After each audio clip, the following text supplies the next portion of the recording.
Hello everyone, welcome to my channel से अभी Ashok. Friends, आज हम एक केस स्टडी करेंगे जो कि टाइम बकेट से रिलेटेड है। तो टाइम बकेट क्या होता है फ्रेंड्स, ये देख लीजिए।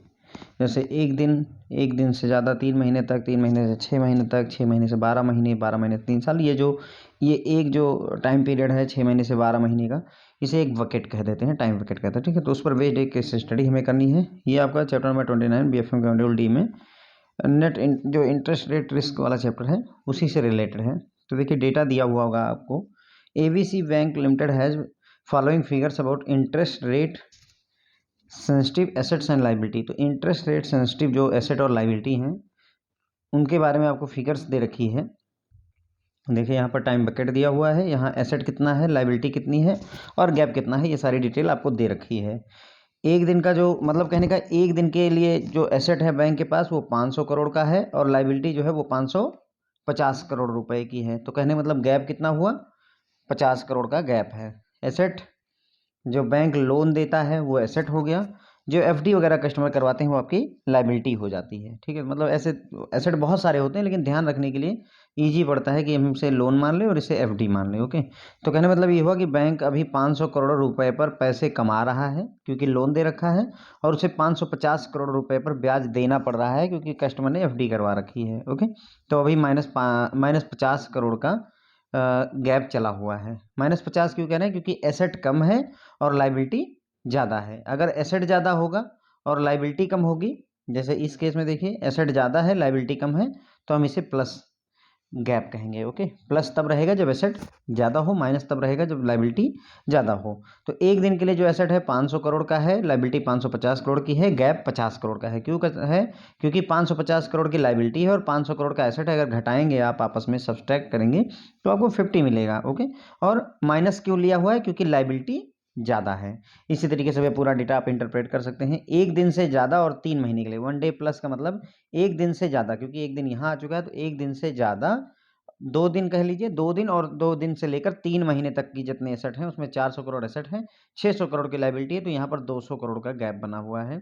इसी तरीके से 3 महीने से ज़्यादा का एसेट, 3 महीने से ज़्यादा और 6 महीने के बीच में जो टाइम पीरियड है उसमें 700 करोड़ का एसेट है, 800 करोड़ की लाइबिलिटी है, तो 100 करोड़ का गैप है। इसी तरीके से आप पूरा समझ सकते हैं, कोई दिक्कत नहीं है यहाँ पे। ओके, और नॉन सेंसिटिव एसेट भी दे रखा है। देखिए, यहाँ कहा गया है इंटरेस्ट रेट सेंसिटिव एसेट और लाइबिलिटी आपको दिए गए हैं। इसका मतलब क्या हुआ कि अगर इंटरेस्ट रेट घटेगा या बढ़ेगा तो इन पर असर पड़ता है। इसमें वही एसेट और लाइबिलिटी लिखे गए हैं। लेकिन बैंक के पास में जैसे करंट अकाउंट होता है, कैश इन हैंड वगैरह होता है, ये ऐसे एसेट या लाइबिलिटीज होती हैं जिन पर जो है मतलब इंटरेस्ट रेट का कोई इफेक्ट नहीं पड़ता है। क्योंकि देखिए, आप करंट अकाउंट पर कोई भी पैसा नहीं देते हैं, भले ही ये लाइबिलिटी है, कस्टमर को आपको पैसा वापस करना है, लेकिन इंटरेस्ट रेट का कोई इसके ऊपर इफेक्ट है नहीं, तो इसे हम इंटरेस्ट नॉन सेंसिटिव कह देंगे। तो बैंक के पास में ऐसा एसेट जिस पर कोई इंटरेस्ट का इफेक्ट ना हो वो है 1000 करोड़ का, और लाइबिलिटी है 800 करोड़ की। तो इसलिए जो गैप है वो 200 करोड़ का प्लस में गैप है यहाँ पर फ्रेंड्स। ओके, तो एसेट्स अगर हम कहें इंटरेस्ट सेंसिटिव एसेट कौन कौन से हैं, तो ये सारे इंटरेस्ट सेंसिटिव एसेट हैं, ये सारी आपकी इंटरेस्ट सेंसिटिव लाइबिलिटी हैं। ओके, क्लियर हो गया ना यहाँ तक? सॉरी, ये भी रहेगा उसी में, यहाँ तक आएगा आपका। यानी ये वाला अगर आप छोड़ दो, ये वाला कॉलम अगर छोड़ दो रो, तो बाकी सारे के सारे आपके इंटरेस्ट सेंसिटिव ही हैं। ओके, क्लियर हो गई बात इतनी फ्रेंड्स? मुझे लगता है आपने समझ लिया है। अब कुछ क्वेश्चंस के हम आंसर करेंगे। Answer the following question based on the above information. What is cumulative gap of bank ABC limited up to 1 year? एक साल तक अगर हम देखें, अप टू 1 ईयर का मतलब हुआ एक साल तक अब देखिए, तो क्यूमुलेटिव गैप क्या है, तो अभी हम समझेंगे क्यूमुलेटिव गैप क्या होता है। अप टू 1 ईयर का मतलब हुआ आपको यहाँ तक का डेटा लेना है। क्यों?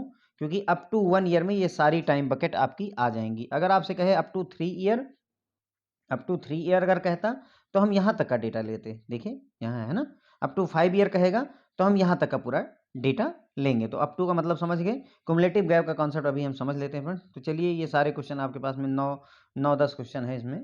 ठीक है, तो क्वेश्चंस देखिए, जब भी आपके से केस स्टडी पूछी जाएगी, नॉर्मली आईआईबीएफ फॉलो करता है 5 क्वेश्चन के पैटर्न को। मैं यहाँ पर 8, 9, 7 ऐसे बना देता हूँ, इसलिए ताकि एक केस स्टडी में ज़्यादा से ज़्यादा कितने क्वेश्चन बन सकते हैं, आपको उतने टाइप की, उतने वैरायटी के आइडियाज़ लग जाएँ, इसलिए 8-9 क्वेश्चन कर देते हैं। लेकिन एग्जाम में आपको हर एक केस स्टडी 5 क्वेश्चन, 5 नंबर के, एक एक नंबर के 5 क्वेश्चन ही आपको देती है। तो क्वेश्चन नंबर 1 और क्वेश्चन नंबर 2 एक साथ सॉल्व कर लेते हैं। What is cumulative gap for up to 1 year and what is cumulative gap up to 5 years? तो देखिए यहाँ पर जो आपको टेबल दे रखी थी, यहाँ पर मैंने क्युमुलेटिव गैप का कॉलम जोड़ दिया है एक, ठीक है। अब देखिए, पहले में एसेट और लायबिलिटी और ये दिया हुआ था। देखिए आपको यहाँ तक का पूरा डेटा पहले से ही गिवन है, ये वाला कॉलम मैंने ऐड किया है। तो देखो ऐड कैसे करते हैं, क्युमुलेटिव गैप कैसे निकालते हैं। पहले गैप कितना है फ्रेंड्स, -50 करोड़ का। फिर अगले वाले बकेट में कितना है, -200 करोड़ का। तो जोड़ करके कितना हुआ, क्युमुलेटिव कितना हुआ, 250 करोड़ हुआ। बस यही हो रहा है यहाँ पर, 50 करोड़ और 250 करोड़ को जोड़ा, 250 करोड़ हो गया। फिर अगले में देखा 100 करोड़ का गैप है, माइनस में ही है, तो ये 350 करोड़ हो गया। 250 में अगर आप 250 करोड़ में 100 करोड़ रुपए जोड़ोगे, क्योंकि दोनों सभी एक जैसे मतलब ये भी माइनस है, ये भी माइनस, इसलिए जुड़ रहा है। अब यहाँ पर अगले वाले में हमने देखा 200 करोड़ का गैप है। देखो फ्रेंड्स, ये डेटा आपको दिया हुआ है, मैं कहीं यहाँ पर कोई नई चीज़ नहीं कर रहा हूँ। देखिए यहाँ वापस आइए, अगर आप जो आपको फिगर्स दे रखी है, ये मैं इसी पर तो आपको डिस्कस कर रहा हूँ। अब देखिए क्युमुलेटिव गैप कितना है, अगर हम यहीं पर ही डिस्कस कर लें तो देखिए यहाँ पर तो -50 करोड़ है। अगले वाले केस में क्या होगा, -50 करोड़ तो पहले से था, -200 करोड़ और हुआ, तो ये -250 करोड़ फिगर पहुंच गई। अगले वाले में -100 करोड़ और है, तो यहाँ पर क्युमुलेटिव गैप कितना होगा, -350 करोड़। यानी बैंक के ऊपर ओवरऑल कितना जो है गैप है, वो हम पता कर रहे हैं। यहाँ अगर आओगे तो 350 करोड़ पहले से है, और 200 करोड़ की और शॉर्टेज हुई तो 550 करोड़ रुपए हो गए। अगले वाले में जाओगे फ्रेंड्स तो 300 करोड़ की और शॉर्टेज हुई तो 850 करोड़ हो जाएगा। इस तरीके से फ्रेंड्स हम क्युमुलेटिव गैप निकाल सकते हैं, कोई दिक्कत नहीं है। आई बिलीव आपको क्लियर हो गया होगा क्युमुलेटिव गैप कैसे निकालते हैं। पहले गैप कितना था, -50, फिर गैप कितना हुआ, -200 का और हुआ, दोनों को जोड़ दिया तो 250 करोड़ का गैप बन गया। अगले में फिर 100 करोड़ का गैप हुआ, तो हमने 100 करोड़ इसमें 250 में और जोड़ा, 350 करोड़ हो गए। 350 में अगली बार फिर 200 करोड़ का गैप हुआ तो 550 हो गया। 550 में अगली बार फिर 300 करोड़ का गैप हुआ तो 850 करोड़ हो गया। 550 और 300, 850 करोड़ का गैप हो गया। उसके बाद में अगली बार देखिए यहाँ पर फ्रेंड्स क्या हुआ, यहाँ पर धन 200 करोड़, यानी कि अब बैंक के पास 200 करोड़ एसेट ज़्यादा आया इस वाले टाइम बकेट में। 3 साल से ज़्यादा और 5 साल तक में 200 करोड़ रुपए ज़्यादा आ गए।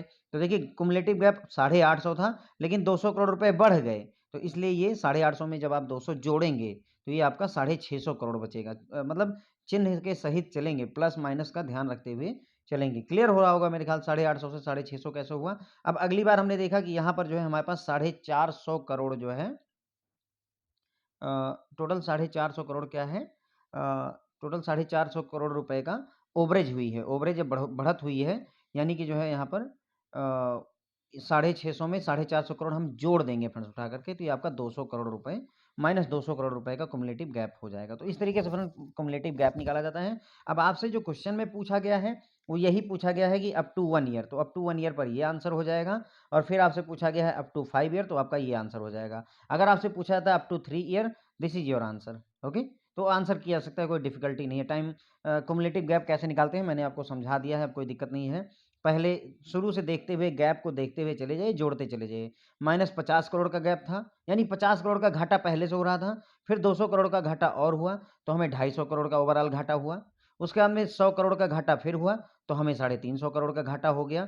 और फिर 200 करोड़ का घाटा हुआ, तो हमें 550 करोड़ रुपए का घाटा हो चुका है। और कितने टाइम बकेट लिए हमने, अप टू 12 मंथ, यानी 1 साल तक, 1 ईयर तक कह रहा है, यानी अप टू 12 मंथ तक हमने सारा लिया, तो हमें 550 रुपए का क्युमुलेटिव गैप फाइंड हुआ। ये आपका पहला आंसर हो गया फ्रेंड्स। ओके, उसके बाद में हमें 550 का घाटा था यहाँ तक, और इस टाइम बकेट में फिर से 300 रुपए का और 300 करोड़ का और घाटा हो गया। अब हमें घाटा 850 करोड़ का हो चुका है। लेकिन अगली बार जब अगला टाइम बकेट आया फ्रेंड, तो हमने 200 करोड़ रुपए कमा लिए। अब हमें घाटा नहीं हुआ, यहाँ बढ़ोतरी हुई है, 200 करोड़ का प्रॉफिट हुआ है। तो 850 करोड़ का घाटा था और 200 करोड़ रुपए मैंने और कमा लिए, तो अब मेरा घाटा घट करके 650 करोड़ पर ही रह जाता है। और यही आपके क्वेश्चन नंबर 2 का आंसर है। क्वेश्चन नंबर 2 का आंसर अप टू 5 ईयर्स कहा गया है, तो 650 करोड़ हो गया। उसके बाद में अगले टाइम बकेट में जब हम 5 ईयर प्लस वाले में आए, तो हमने फिर 450 करोड़ रुपए कमाए। तो 650 करोड़ रुपए का घाटा था, 450 रुपए मैंने कमा लिए यहाँ पर। अब मेरा घाटा केवल 200 करोड़ रुपए का रह जाता है। उसके बाद में नॉन सेंसिटिव वाले में आए, यहाँ पर हमने देखा कि 200 करोड़ रुपए का हमें ओवरेज है, 200 करोड़ रुपए का फायदा हुआ, 200 करोड़ का घाटा था, 200 करोड़ रुपए का हमने फायदा कमाया। ओवरऑल अगर हम देखें तो बैंक जो है, मतलब ओवरऑल जो गैप है वो 0 के बराबर है। क्लियर हो गया फ्रेंड। तो अगर आपसे पूछा जाए एबीसी बैंक का up to 1 year cumulative gap कितना है, निकाल लेंगे। अप टू 5 ईयर पूछे, अप टू 3 ईयर पूछे, आप इसको ऐसे जोड़ते हुए चले जाएंगे, आप सॉल्व कर लेंगे, कोई दिक्कत नहीं है। अब सवाल नंबर 3 देखिए, what is total risk sensitive asset of the bank, और चौथा क्वेश्चन है what is total risk sensitive liability of the bank. तो कितने ऐसे एसेट हैं, कौन से ऐसे एसेट हैं, टोटल एसेट कितने हैं जो कि रिस्क सेंसिटिव हैं या इंटरेस्ट सेंसिटिव हैं, और कितने ऐसी लायबिलिटी है जो रिस्क सेंसिटिव है या इंटरेस्ट सेंसिटिव है, यहाँ पर कह सकते हैं। तो अगर हम टाइम बकेट में आए फ्रेंड्स अपने, तो देखिए यहाँ पर अगर आप शुरू में क्वेश्चंस देखिए, तो देखिए मैंने आपको बताया था कि केवल यही वो बकेट है जो कि इंटरेस्ट सेंसिटिव नहीं है, रिस्क सेंसिटिव नहीं है, बाकी सारा का सारा जो है वो रिस्क सेंसिटिव है। तो अगर हमें रिस्क इंटरेस्ट सेंसिटिव एसेट पता करना है तो हम क्या करेंगे, इन सबको जोड़ देंगे, सारा का सारा जोड़ दीजिए, केवल इसको छोड़ दीजिए। इसको क्यों छोड़ देंगे, क्योंकि हमें इंटरेस्ट सेंसिटिव एसेट लेने हैं, ना कि नॉन सेंसिटिव। ये तो नॉन सेंसिटिव है, इसको नहीं ले सकते हैं क्योंकि ये इंटरेस्ट सेंसिटिव है ही नहीं। तो ये सारा जोड़ दीजिए, यही आपका एसेट हो जाएगा, ये सारा जोड़ देंगे, यही आपकी लायबिलिटी हो जाएगी फ्रेंड्स। ओके, तो वही किया गया है यहाँ पर, इस क्वेश्चन में यही किया गया है। आपसे पूछा गया रिस्क सेंसिटिव एसेट या इंटरेस्ट सेंसिटिव एसेट, तो अब एसेट में ये सारा जोड़ लेंगे। केवल हमने क्या किया, जो नॉन सेंसिटिव वाला है फ्रेंड्स उसको अलग रख दिया, उसको नहीं जोड़ा है। बाकी सारा जोड़ने के बाद आपको एसेट पता चलता है 7,450 है, और लायबिलिटी पता चलती है 7,650 करोड़ की है। तो रिस्क सेंसिटिव एसेट या इंटरेस्ट सेंसिटिव एसेट की अगर बात करें क्वेश्चन नंबर 3 की, तो 7,450 करोड़ रुपए निकलेगी। रिस्क सेंसिटिव लायबिलिटी या इंटरेस्ट सेंसिटिव लायबिलिटी भी कहीं कहीं लिख देंगे, तो वहां उसका आंसर आ जाएगा 7,650 करोड़ रुपए निकल करके आता है। तो ये भी बात हमें क्लियर हो जाती है, क्वेश्चन नंबर 3 और 4 हो जाता है। क्वेश्चन नंबर 5, अगर आपको नेट इंटरेस्ट इनकम वाली केस स्टडी याद है, समझ में आई है, तो इस क्वेश्चन को आप ऑटोमेटिक आंसर कर सकते हैं, इसमें कुछ मुझे बताने की जरूरत नहीं है। What will be the effect on net interest income NII। ये क्वेश्चन, ऐसे क्वेश्चन हमने पहले भी सॉल्व किए हैं। आपसे बस ये पूछा जा रहा है कि नेट इंटरेस्ट इनकम NII पर इफेक्ट क्या होगा अगर इंटरेस्ट रेट 3% नीचे चले जाएं on all asset and liability in fourth time bucket. बस यहाँ पर क्या कहा गया कि चौथी टाइम बकेट के जितने भी एसेट और लाइबिलिटी हैं उन पर अगर इंटरेस्ट रेट 3% कम हो जाए तो बैंक के नेट इंटरेस्ट इनकम पर क्या इफेक्ट आएगा। साथ ही साथ हिंट के लिए आपको चौथी टाइम बकेट दे रखी है कि 6वें महीने से लेकर के 12वें महीने वाली। आप अगर शुरू में क्वेश्चन में आ जाएं तो देखिए ये आपकी बकेट 1 है, बकेट 2 हो गई, बकेट 3 हो गई, बकेट 4, इसकी बात कर रहा है फ्रेंड्स आपकी। ओके, 6 महीने से ज़्यादा। तो पूछ रहा है कि अगर इंटरेस्ट रेट 3% कम हो जाए, कितना कम हो जाए फ्रेंड, 3% डाउन चला जाए इस टाइम बकेट में, तो ओवरऑल बैंक के नेट इंटरेस्ट इनकम पर क्या असर पड़ेगा।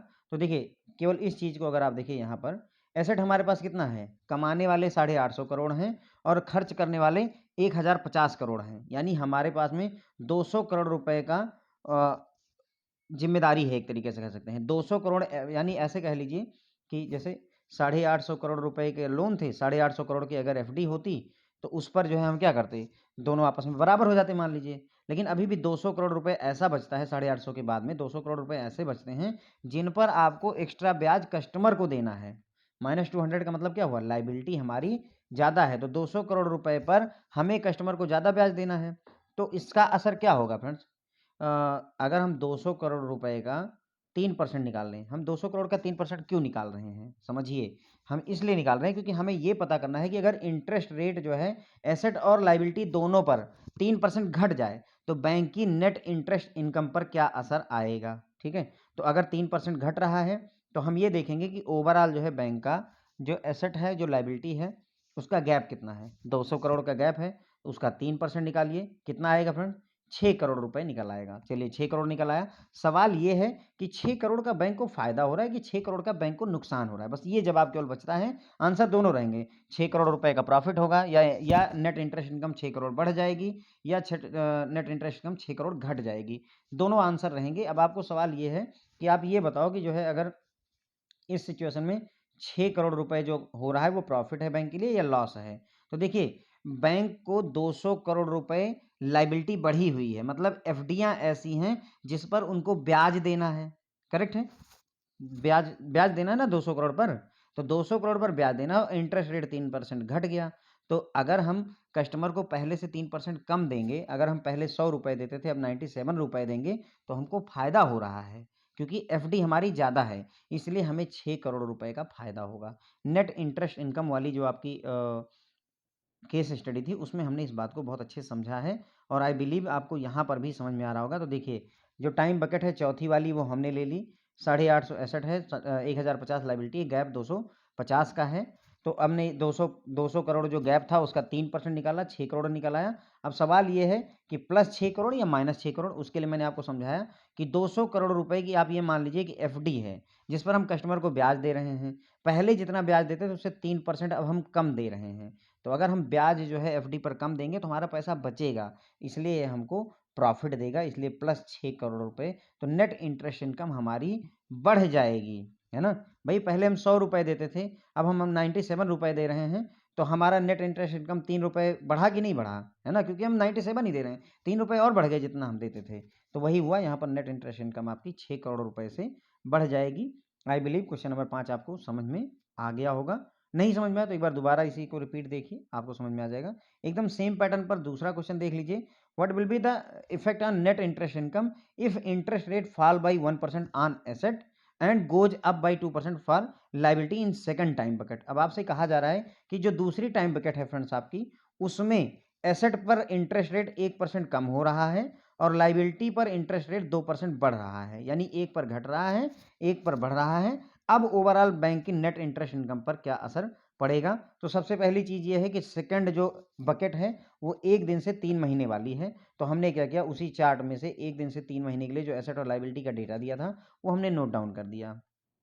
यदि आप देखना चाहें तो यहाँ आ जाइए, time bucket number 1, time bucket number 2, ये 2 नंबर बकेट है। 400 करोड़ एसेट है, 600 करोड़ लाइबिलिटी है और 200 करोड़ रुपए आपका गैप है। हमने क्वेश्चन वहीं से ये डेटा उठाया हुआ है, बस केवल सारा ना लिख करके आपके काम भर का लिख दिया है फ्रेंड्स। ओके, तो अब देखिए यहाँ पर, तो एसेट 400 करोड़, लाइबिलिटी 200 करोड़ और गैप 200 करोड़ रुपए का है। अब अगर यही दिया होता कि इंटरेस्ट रेट 1% घट गया या 1% बढ़ गया, तब तो हम इस 200 करोड़ रुपए पर काम करते, कोई दिक्कत नहीं थी। लेकिन हो क्या रहा है, एसेट पर क्या हो रहा है, 1% घट रहा है और लाइबिलिटी पर 2% बढ़ रहा है। तो ऐसे में अब हमें अलग अलग कैलकुलेशन करना हमारी मजबूरी हो जाती है। तो देखिए एसेट है हमारा कितना, 400 करोड़ रुपए पर, उसका उसमें चेंज क्या हुआ, 1% इंटरेस्ट रेट घटाया गया है। सवाल कह रहा है, आपका क्वेश्चन कह रहा है कि 1% इंटरेस्ट रेट घट गया है, तो 400 करोड़ का 1% निकाल दीजिए, 4 करोड़ रुपए आ जाएंगे। अब सवाल यह है कि प्लस 4 करोड़ लें या माइनस 4 करोड़ लें, तो उस बात को आप जवाब खुद ही दीजिए। एसेट यानी कि आपका लोन है, आपने कस्टमर को जो लोन देखा है वो आपका एसेट है। अब पहले आप 10% इंटरेस्ट लेते थे, अब 9% ले रहे हैं। आपकी कमाई घटी या बढ़ी? क्लियर सी बात है भाई, पहले 10% लेते थे, 10 रुपए आते थे कमा करके, अब 9% लेते हैं तो 9 रुपए आते हैं, तो हमारी कमाई घट गई। इसलिए 1% घटने की वजह से हम यहाँ पर माइनस ले लेंगे, तो हमें 4 करोड़ रुपए का लॉस होना शुरू हो गया। 400 करोड़ रुपए में, 400 करोड़ के लोन में अगर 1% इंटरेस्ट रेट घटेगा तो बैंक को 4 करोड़ रुपए का इंटरेस्ट में लॉस होना शुरू हो जाएगा। लाइबिलिटी की बात करें, लाइबिलिटी है 600 करोड़, इंटरेस्ट कितना हुआ चेंज, कहा गया कि 2% इंटरेस्ट रेट बढ़ गया है। देखिए यहाँ पर क्वेश्चन में दिया है कि अगर जो है goes up by 2% for liability, liability के लिए इंटरेस्ट रेट 2% बढ़ गया है, तो अगर 2% बढ़ा तो 600 करोड़ का 2% हो जाएगा 12 करोड़। अब सवाल यह है कि 12 करोड़ फायदा हुआ या 12 करोड़ नुकसान हुआ। कस्टमर के पास 600 करोड़ रुपए की जो एफडी थी उसमें आपने 2% इंटरेस्ट बढ़ा दिया। पहले आप 10% इंटरेस्ट देते थे, अब आप 12% इंटरेस्ट दे रहे हैं क्योंकि 12 हो गया। पहले आप कस्टमर को 10 रुपए ब्याज देते थे, अब आप उसे 12 रुपए ब्याज दे रहे हैं। आपको नुकसान हुआ, आपको 2 रुपए का नुकसान हो गया फ्रेंड। देखिए बहुत क्लियर सी बात है, पहले 10 रुपए ब्याज देते थे कस्टमर को, अब 12 रुपए ब्याज दे रहे हैं कस्टमर को, यानी 2 रुपए का लॉस हो रहा है, कस्टमर को नहीं हो रहा है। कस्टमर तो फायदे में गया क्योंकि एफडी का इंटरेस्ट बढ़ेगा, कस्टमर फायदे में जाएगा, बट बैंक को नुकसान होगा क्योंकि बैंक को ही अपने कमाई से ही निकाल करके देना पड़ेगा। तो 600 करोड़ रुपए की जो लाइबिलिटी थी उस पर 2% निकाला, 12 करोड़ आया, लेकिन 12 करोड़ रुपए का लॉस हो रहा है बैंक को, क्योंकि अब बैंक को 12 करोड़ रुपए ज्यादा देने पड़ेंगे कस्टमर को ब्याज के रूप में, इसलिए -12 लिख दिया हमने। अब 4 करोड़ का लॉस हमने सहा एसेट में, 12 करोड़ का लॉस हमने सहा लाइबिलिटी में, तो overall net interest income 12 4 16 crore रुपए घट जाएगी। तो अगर ऐसा होगा कि जो है एसेट है उस पर 1% इंटरेस्ट रेट घट जाए और जो लाइबिलिटी है उस पर 2% इंटरेस्ट रेट अगर बढ़ जाए, तो बैंक को ओवरऑल 16 करोड़ रुपए का लॉस होगा, उसकी नेट इंटरेस्ट इनकम 16 करोड़ रुपए घट जाएगी। ये आपका क्वेश्चन नंबर 6 है। आई बिलीव अब आपको 5 और 6 दोनों समझ में आ गए होंगे। क्वेश्चन नंबर 7 देखते हैं। What will be the effect on net interest income if interest rate goes down by 1% for all assets and liability up to 1 year. ये क्वेश्चन थोड़ा सा ट्रिकी है, थोड़ा सा समझिएगा। नेट इंटरेस्ट इनकम पर क्या असर पड़ेगा अगर सभी एसेट और लाइबिलिटी पर जो इंटरेस्ट रेट है वो 1% घट जा रहा है। यहां तक कोई दिक्कत नहीं, सारा पहले जैसा है, लेकिन on all assets and liability up to 1 year, 1 साल तक जितनी भी एसेट और लायबिलिटी उन सब पर 1% इंटरेस्ट रेट घट रहा है। यानी कहने का मतलब ये हुआ, अगर आपको मैं चार्ट दिखा पाऊँ, ये वाला चार्ट है, ठीक है? तो अप टू 1 ईयर यहाँ तक आपसे कह रहा है कि अगर सब में 1% इंटरेस्ट रेट यहाँ भी घटा, यहाँ भी घटा, यहाँ भी, यहाँ भी, यहाँ भी, यहाँ भी, यहाँ भी, यहाँ भी, अप टू 1 ईयर जितने भी एसेट और लायबिलिटी हैं, उन सब पर आपको 1% अगर इंटरेस्ट रेट घट जाए, तो ओवरऑल बैंक के नेट इंटरेस्ट इनकम पर क्या असर पड़ेगा? तो अब एक तरीका ये होगा कि हम इस पर और इस पर निकालें, जो 50 करोड़ का गैप है उस पर 1% की घटत लगाएँ, फिर इस पर 1% की घटत निकालें, फिर इस पर 1% की घटत निकालें और फिर इस पर 1% अगर घट जाएगा तो क्या असर आएगा? ये पूरा निकालें और द तब हम जोड़ें। पहला तरीका हो जाएगा। और या फिर फ्रेंड्स जो है हम दूसरा तरीका अपना सकते हैं। दूसरा तरीका क्या है? अप टू 1 ईयर तक हमारा कुमुलेटिव गैप क्या है? ये वाला डेटा। क्योंकि 50 करोड़ यहाँ गैप है, 200 करोड़ यहाँ है, 100 करोड़ यहाँ है, 200 करोड़ यहाँ है, तो ओवरऑल 550 करोड़ का ही तो गैप है। भई आप क्या करोगे, 50 करोड़ पर 1% का गैप निकालोगे, 1% कम करके निकालोगे, फिर 250 पर, फिर 350 पर, फिर 250 पर, ये सारा निकाल करके फिर जोड़ोगे तो ओवरऑल 550 करोड़ रुपए पर ही तो कैलकुलेशन करने की कोशिश कर रहे हैं हम यहाँ पर। बात समझ में आई कि हम यहाँ पर कुमुलेटिव गैप क्यों लेने की कोशिश कर रहे हैं? क्योंकि वो बैंक कह रहा है, मतलब क्वेश्चन हमारा कह रहा है कि अगर 1% इंटरेस्ट रेट सभी एसेट और लायबिलिटी पर घट जाए अप टू 1 ईयर, यहाँ तक के सारे एसेट और लायबिलिटी जितने हैं, इन पर जो रेट ऑफ इंटरेस्ट है वो 1% अगर घट जाए तो बैंक के ओवरऑल नेट इंटरेस्ट इनकम पर क्या असर पड़ेगा? अब मान लीजिए अप टू 1 ईयर की जगह अप टू 5 ईयर कर दें, तो हम यहाँ तक पूरा लेकर के कैलकुलेशन, यहाँ तक पूरा लेकर के कैलकुलेशन कर देंगे फ्रेंड्स। ओके, तो यही किया गया है हमने। ये देखिए, what will be the effect on net interest income, ये क्वेश्चन नंबर 7, 1 मिनट, ठीक है? तो अगर 1 साल तक के जितनी भी एसेट लायबिलिटी हैं, उन पर 1% इंटरेस्ट रेट घट जाएगा, तो बैंक की ओवरऑल नेट इंटरेस्ट इनकम पर क्या असर आएगा? तो हमने देखा कि अप टू 12 मंथ, मतलब 1 साल के अंदर-अंदर जितना भी एसेट लायबिलिटी है, उसका जो क्युमुलेटिव गैप है, वो 550 करोड़ रुपए का है। इसका मतलब एसेट कम है और लायबिलिटी ज़्यादा है। यानी हम जो है यानी समझ लीजिए 550 करोड़ रुपए की एक्स्ट्रा एफडी कस्टमर ने करा रखी है, जिस पर हम ब्याज पे कर रहे हैं। ओके, अब क्या होगा, 1% इसका निकाल लीजिए, तो 550 करोड़ का 1% आपका आ जाएगा 5.5 करोड़ रुपए। अब सवाल ये है कि हमको इतने का फायदा हुआ या लॉस हुआ? इस बात का जवाब यहीं से देख लीजिए कि 550 करोड़ रुपए की एफडी है, जिस पर हम ब्याज दे रहे हैं कस्टमर को। अगर हम कस्टमर को ब्याज दे रहे हैं और ब्याज की दर घटेगी, तो हमको उसे कम पे करना पड़ेगा, इसलिए ये हमारा फायदा है। ये क्या है? हमारा फायदा है, इसलिए हमें 5.5 करोड़ रुपए का बेनिफिट होगा फ्रेंड्स। ओके, तो हमने कैसे किया? कुमुलेटिव गैप देख लिया, अप टू 1 ईयर का 550 करोड़ रुपए आ गया, उसका 1% निकाला, 5.5% निकला है, 5.5 करोड़ निकल आया। अब फायदा है या नुकसान, वो छोटा सा लॉजिक है, उसको आप अगर समझ लोगे तो कोई ज़्यादा दिक्कत है नहीं। एसेट कम है, एसेट हमारे पास में जितना भी, मतलब मान लीजिए 1000 रुपये एसेट है, तो 1550 करोड़ रुपए हमारा लायबिलिटी है ना? तो 1000 करोड़ पर हम कमा रहे हैं और 1550 करोड़ पर हम पे कर रहे हैं। ओके, तो हम कस्टमर को जो दे रहे हैं वो हमारा अगर ज़्यादा है, तो अगर इंटरेस्ट रेट घटेगा यानी एफडी पर हमें कम ब्याज देना है। अगर हम कम ब्याज देंगे कस्टमर को, तो हमें फ़ायदा होगा, इसलिए नेट इंटरेस्ट इनकम बैंक की 5.5 करोड़ तक बढ़ जाएगी। तो ये asset liability up to 1 year था। सेम उसी पैटर्न पर, सेम एकदम पैटर्न वही है, बस asset and liability up to 5 year कह दिया गया है कि अगर आपसे कहा जाए कि एसेट एंड लायबिलिटी 1% जो है रेट अप गया, इस बार अप हुआ है और 5 साल तक की एसेट लायबिलिटी पर इंटरेस्ट रेट 1% बढ़ गया है। तो 5 साल तक की एसेट और लायबिलिटी पर अगर आप कुमुलेटिव वाला वो देखिए यहाँ पर, ये वाला, तो अप टू 5 ईयर अगर हम यहाँ पर आएँ फ्रेंड्स जो है, तो ये है हमारी 650 करोड़ रुपए का कुमुलेटिव गैप है। कितने का? 650 करोड़ रुपए का। तो अब हमें बस वही 650 करोड़ रुपए पर कैलकुलेशन अपनी बना देनी है, बिठा देनी है, हो जाएगा हमारा काम। ठीक है, तो देखिए ये हो गया 650 करोड़ का गैप, उसके बाद में 1% इंटरेस्ट रेट ऊपर गया है, तो 1% निकाल लिया, 650 करोड़ का 1% 6.5 करोड़ रुपए हो गया। इंटरेस्ट रेट बढ़ा है, यानी एफडी पर हम ज़्यादा इंटरेस्ट दे रहे हैं। पहले 10 रुपये देते थे, अब हम 11 रुपये देने लगे हैं। इसका मतलब हमें नुकसान हो रहा है, इसलिए हमारा नेट इंटरेस्ट इनकम जो है घट जाएगा 6.5 करोड़ रुपए से। ठीक है फ्रेंड्स, तो ये हो गया हमारा क्वेश्चन नंबर 8। आई बिलीव आपको समझ में आ रहा होगा फ्रेंड्स। ओके, अब एक क्वेश्चन, जेनरिक सा क्वेश्चन यहाँ पूछा गया है, what will B impact on overall net interest income of bank if interest rate goes down. आपसे कहा जा रहा है कि अगर जो है इंटरेस्ट रेट नीचे चला जाता है, किसी पर्टिकुलर बकेट की बात नहीं हो रही है, आपसे सिंपल कहा जा रहा है कि बैंक के ओवरऑल नेट इंटरेस्ट इनकम पर क्या असर पड़ेगा अगर इंटरेस्ट रेट नीचे जाते हैं। तो आइए देख लेते हैं इसको भी। तो अब हम क्या करेंगे, पहले हम ये देखेंगे कि बैंक का टोटल एसेट कितना है, टोटल लायबिलिटी की कितनी है। तो ये हमने पहले ही कैलकुलेट कर रखा है, याद कीजिए। बैंक का total interest sensitive asset 7,450 crore और 7,650 करोड़ लायबिलिटी थी, है ना। ये क्वेश्चन नंबर 3 और 4 में हमने कैलकुलेट किया हुआ है। यहाँ पर हम वो जो नॉन सेंसिटिव वाला है वो नहीं लेंगे फ्रेंड्स, नॉन सेंसिटिव वाला नहीं लेंगे, क्योंकि उसका कोई इंटरेस्ट रेट के ऊपर जाने या ना जाने से कोई फर्क नहीं है। इसलिए हम सिर्फ उन्हीं को लेंगे जिनके इंटरेस्ट रेट के घटने बढ़ने से फर्क पड़ता है। तो हमने ये पूरा कैलकुलेशन कर ही रखी है। ये हमारा टोटल एसेट है, ये हमारी टोटल लायबिलिटी है। तो अब आप बताइए कि एसेट ज़्यादा है कि लायबिलिटी।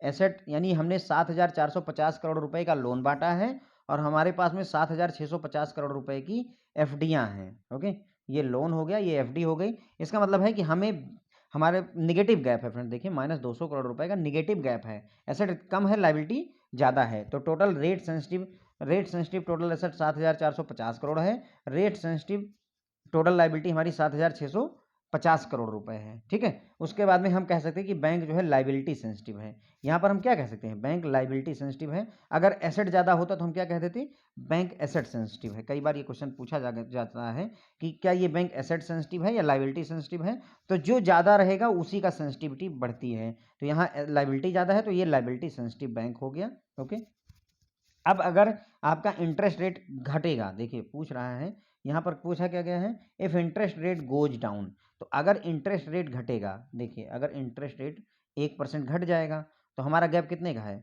-200 करोड़ रुपए का। यानी हम क्या कर रहे हैं फ्रेंड्स, यहाँ पर 200 करोड़ रुपए की एफडी ऐसी है जिस पर हम ब्याज दे रहे थे, लेकिन अब ब्याज घट गया 1%। तो हमारा ओवरऑल जो है अगर 1% घटेगा 2 करोड़ रुपए हमारा इफेक्ट आएगा। 200 करोड़ का 1% 2 करोड़ होगा। अब 1% घटा है, इसका मतलब हुआ कि हमें एफडी पर 1% कम ब्याज देना पड़ेगा। इसका मतलब हमें फ़ायदा होगा, इसका मतलब हमें फ़ायदा होगा। तो हम कह सकते हैं कि अगर इंटरेस्ट रेट गोज डाउन, इसका मतलब बैंक को गेन हो रहा है। और इसका जस्ट उल्टा होगा, अगर इंटरेस्ट रेट बढ़ेगा तो बैंक को लॉस होगा। अगर इंटरेस्ट रेट बढ़ेगा, देखिए जैसे यहाँ पर 200 करोड़ रुपए का गैप है। 200 करोड़ रुपए मैंने आपको बताया, मान लीजिए एफडी है जो कि हमें ब्याज पे करनी है। पहले आप 10% इंटरेस्ट देते थे, अब आप 15% इंटरेस्ट देने लगिए अगर जनरल टर्म में। तो अब आपको पहले 10 रुपये देने थे कस्टमर को, अब आपको 15 रुपये देने पड़ेंगे। तो इसका मतलब हुआ कि हमें घाटा हुआ, 10 रुपये दे रहे थे 15 देना शुरू किया। इसका मतलब ये हुआ कि अगर इंटरेस्ट रेट बढ़ रहा है, 10% इंटरेस्ट रेट बढ़ के 15% हो रहा है, तो हमें लॉस हो रहा है। इसीलिए if interest rate goes up then bank will lose. इस केस की हम यहाँ पर बात करें तो ऐसे जेनरिक क्वेश्चंस भी आते हैं। इसमें देखिए अगर आप क्वेश्चन केवल पढ़िए तो इसमें कुछ ऐसा डेटा दिया ही नहीं है। आपको ये नहीं बताया गया कि पहली टाइम बकेट या कौन सी टाइम बकेट क्या देखना है। आपसे सिंपल पूछा गया कि अगर जो है मतलब इंटरेस्ट रेट घट जाता है मार्केट में तो ओवरऑल नेट इंटरेस्ट इनकम पर क्या असर होगा। तो इस केस में क्या करिए, टोटल एसेट बैंक का कितना है जो कि रिस्क सेंसिटिव है या रेट सेंसिटिव है, और टोटल इफेक्ट मतलब टोटल लायबिलिटी कितनी है ये देख लीजिए, और उसी आधार पर आप जो है अपना स्टेटमेंट तैयार कर सकते हैं कि हमें प्रॉफिट होगा या लॉस होगा। ठीक है फ्रेंड, तो इसी के साथ में हमारा ये लेक्चर यहीं पर ख़त्म होता है। आई होप आप लोगों को पसंद आया होगा, और थोड़ा लाइक वगैरह का देखिएगा अगर आपको टाइम लगता है। Thank you so much.